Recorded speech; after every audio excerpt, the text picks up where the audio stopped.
All right, people. God's giving specifics now. He always gives specifics. And thou shalt make a veil of blue, chapter 26, verse 31. And thou shalt, of Exodus, and thou shalt make a veil of blue and purple, and scarlet and fine linen of cunning work. With cherubim shall it be made. And thou shalt hang it upon 4 pillars of shittim wood overlaid with gold. The hooks shall be of gold, upon the 4 sockets of silver. And thou shalt hang up the veil under the taches, that thou mayest bring in thither within the veil of the ark of the testimony. And the veil shall divide unto you between the holy place and the most holy. And thou shalt put the mercy seat upon the ark of the testimony in the most of the holy place. And thou shalt set the table without the veil, and the candlestick over against the table of the side of the tabernacle toward the south. And thou shalt put the table on the north side. And thou shalt make it hanging for the door of the tent of blue, and purple and scarlet, and fine twined linen, wrought with needlework. And thou shalt make for the hanging 5 pillars of shittim wood, and overlay them with gold, and their hooks shall be of gold. And thou shalt have cast 5 sockets of brass of them. Look, God always gives specifics now.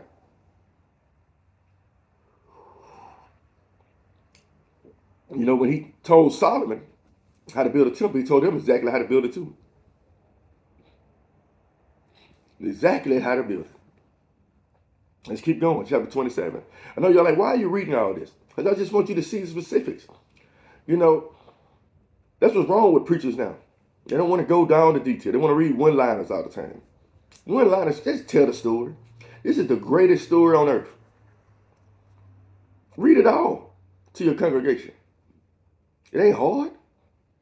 What, they got time? Like the average video every morning when I do one, and I'll read a lot, 60 minutes, like an hour. If sometimes it may be an hour and 20 minutes. But that ain't no time. That ain't no time to spend with the Lord, to break it down in specifics. You know, the Lord said, if people come to you without this script, receive them not into your house. People need to read the script and stick to it. You understand? And thou shalt make an altar of shittim wood, 5 cubits long and 5 cubits broad. The altar shall be 80, and the height thereof shall be 3 cubits. And thou shalt make the horns of it upon the 4 corners thereof. His horns shall be of the same. And thou shalt overlay it with brass. And thou shalt make his pans to receive his ashes, and his shovels, and his basin, and his flesh hooks, and his fire pans. All the vessels thereof thou shalt make of brass. And thou shalt make it for a grate. Now think about that. God is so smart. You know, you got to use certain things for certain things. You're using brass for fire and ashes. And thou shalt make for it a grate of network of brass. And upon the net shalt thou make 4 brazen rings in the 4 corners thereof. And thou shalt put it under the compass of the altar beneath, that the net may be even to the midst of the altar. And thou shalt make staves for the altars, staves of shittim wood, and overlay them with brass. Before you even go to Houston, why would you get to do all this? Because the Lord said do it. It's very specific, man. Do you understand why? I don't understand all this. I don't. But if the Lord said do it, they better do it. It's very simple. God didn't give you specific instructions for nothing. It's all for your benefit. He knows the thoughts you think towards you. People love to say that. But do you know what that really means? I mean, do what I tell you. And thou shalt make staves for the altars, staves of shittim wood, and overlay them with brass. And the staves shall be put into the rings, and the staves shall be upon the 2 sides of the altar to bear it. Hollow with boards shalt thou make it, as it was showed thee unto the mount. So shall they make it. And thou shalt make the court of the tabernacle for the south side southward. There shall be a hanging for the court of fine twined linen of 100 cubits long for one side. Look how he prepared them for this. Just remember, all the stuff they gave them when they left Egypt. Now they're going to put it to use. I think about every gift and everything that God gives you. It's a reason he gives you certain abilities and certain things for him. Remember that. And the 20 pillars thereof and their 20 sockets shall be of brass. The hooks of the pillars and their fillets shall be of silver. And likewise for the north side and length there shall be hangings of 100 cubits long. And its 20 pillars and 20 sockets of brass. The hooks of the pillars and their fillets of silver. And for the breadth of the court on the west side shall be hangings of 50 cubits. Their pillars 10 and their sockets 10. And the breadth of the court on the east side eastward shall be 50 cubits. The hangings of one side of the gate shall be 15 cubits, their pillars there 3, and their sockets 3. And on the other side shall be hanging 15 cubits, their pillars 3, and their sockets 3. And for the gate of the court shall be a hanging of 20 cubits, of blue and purple, and scarlet, and fine twined linen, wrought with needlework, and their pillars shall be 4, and their sockets 4. All the pillars round about the court shall be filleted with silver. Their hooks shall be of silver, and their sockets of brass. The length of the court shall be 100 cubits, and the breadth 50 everywhere, and the height 5 cubits of linen, twined linen, and their sockets of brass. All the vessels of the tabernacle, and all the service thereof, and all the pins thereof, and all the pins of the court shall be of brass. And thou shalt command the children of Israel that they bring thee pure oil, olive beaten for the light. So cause the lamp to burn always. Now he was specific. This is for lamps. Oil, olive oil. Keep the lights burning. And the tabernacle of the congregation without the veil, which is before the testimony, Aaron and his sons shall order it from evening to morning before the Lord. It shall be a statute forever unto the generations on the behalf of the children of Israel. A lot of stuff ain't to read. But I'm going to read it all. I'm going to read it all, people. Just want to show you some things. God is a God of specifics. Now the thing is, we can get specifics from the Lord too. If we step into our calling, we start seeking the Lord, he'll tell us specific things to do too. He'll tell us specific things not to do. Then he's going to give you this word to help you. You see, back then, they didn't have this. It was straight 100% trust. They didn't have this book. It's being created for you. Right here, right now. In these chapters, it's being created. All this is being created for you. For your benefit. For your study. Like I said, they didn't have this. They had real trust back then. We got trust with the book. They had trust without it. Ain't that something?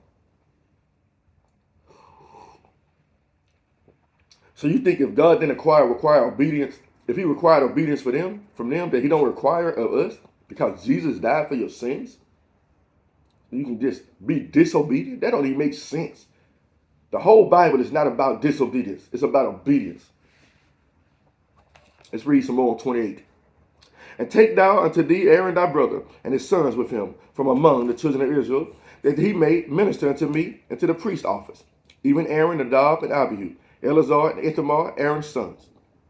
And thou shalt make holy garments for Aaron thy brother, for glory and for beauty. And thou shalt speak unto all that are wise-hearted, whom I have filled with the spirit of wisdom. Did he say he filled everybody with it? He said, thou shalt speak unto all that are wise-hearted, whom I have filled with the spirit of wisdom. Everybody ain't got the spirit of wisdom. That they may make Aaron's garments to consecrate him. Now, he didn't fill them with wisdom to make what? Clothes that pertain to him. Just imagine all you clothing designers out there. You got a desire to make clothes. Ask the Lord. He'll tell you how to make it right. Something that's pleasing to him. That he may minister to me in the priest office. And these are the garments which they shall make: a breastplate, and an ephod, and a robe, and a broidered coat, a mitre, and a girdle. And they shall make holy garments for Aaron thy brother and his sons, that he may minister to me in the priest office. And they shall take gold, and blue, and purple, and scarlet, and fine linen. But you got to understand why a lot of preachers like to wear purple and gold and stuff like that. Because it's written in the Bible. Purple, scarlet, but you got to think about it. He used many colors. But that's why most preachers want to put purple on. You know, I'm not filled with, I don't feel I have to do that. You know, I'm not one of Aaron's priests. You know, I'm a servant of the Lord. But this is specific for this time frame. You understand? So you'll know who the men of God are. You understand? That means walk around with gold and stuff now. He said even Solomon in all his glory was not arrayed like one of these. You know. Now this is for a specific office. Remember that. Now a lot of people are fakers now. They put on the purple and the colors, but they ain't really what they say they are. It's a show. The Catholic Church do it all the time. Baptist Church, all of them. Majority of them. I always me decked out all flashy. But it's more like a fashion show now to be seen. It's not about holiness. And they shall take gold and blue and purple and scarlet and fine linen, and they shall make the effort of gold, of blue, and of purple, of scarlet, and fine twined linen with cunning work. It shall have the two shoulder pieces thereof joined at the two edges thereof, and so it shall be joined together.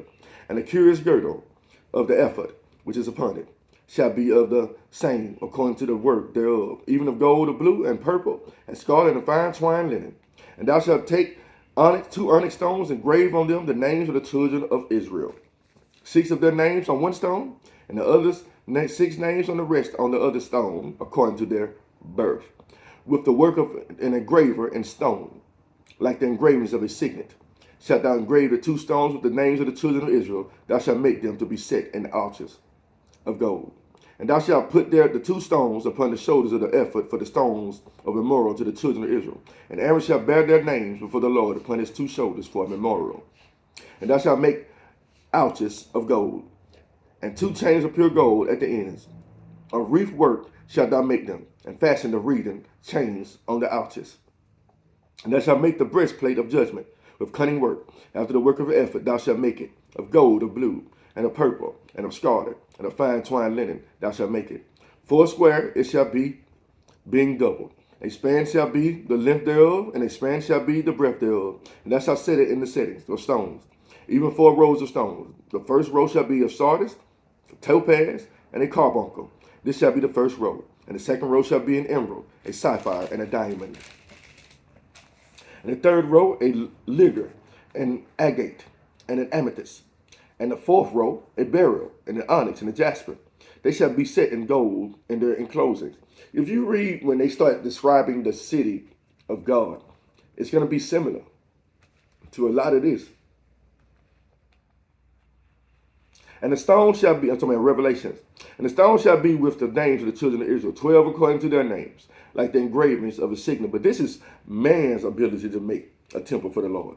But the new temple that Christ is building and didn't prepare for us, that's going to come down from heaven, it's going to be greater than this. And the stone shall be with the names of the children of Israel, 12 according to their names, like the engravings of a signet. Every one with his name shall they be according to the 12 tribes. And thou shalt make upon the breastplate chains at the ends of the wreathen work of pure gold. And thou shalt make upon the breastplate 2 rings of gold, and shalt put the 2 rings on the 2 hands of the breastplate. And thou shalt put the 2 wreathen chains of gold and the 2 rings which are on the ends of the breastplate.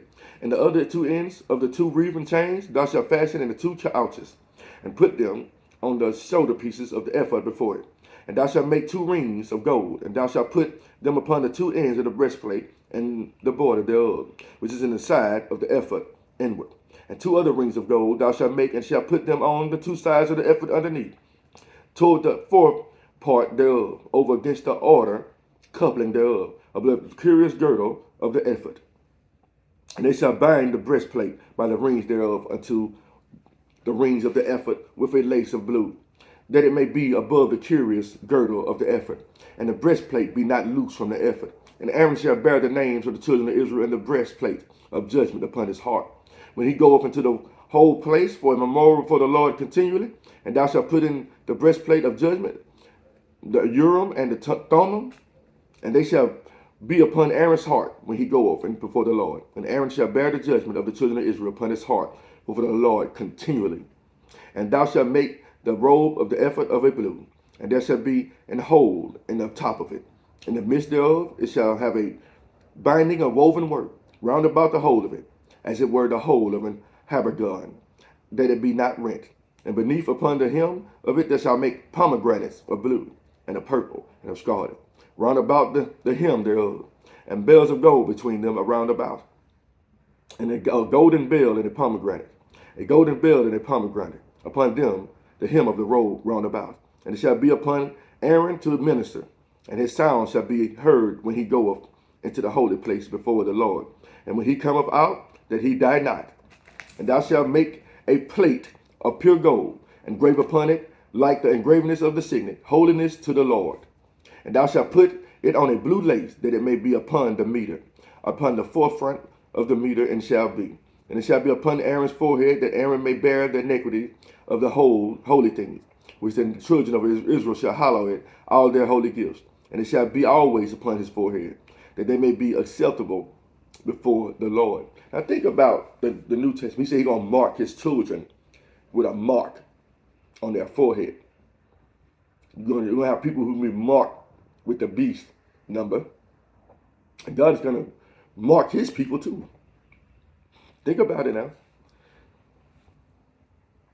And thou shalt embroider the coat of fine linen, and thou shalt make the meter of the fine linen, and thou shalt make the girdle of needlework. And for Aaron's sons thou shalt make coats, and thou shalt make for them girdles, and bonnets shalt thou make for them, for glory and for beauty. And thou shalt put them upon the Aaron thy brother, and his sons with him, and shalt anoint them, and consecrate them, and sanctify them, that they may minister unto me in the priest's office.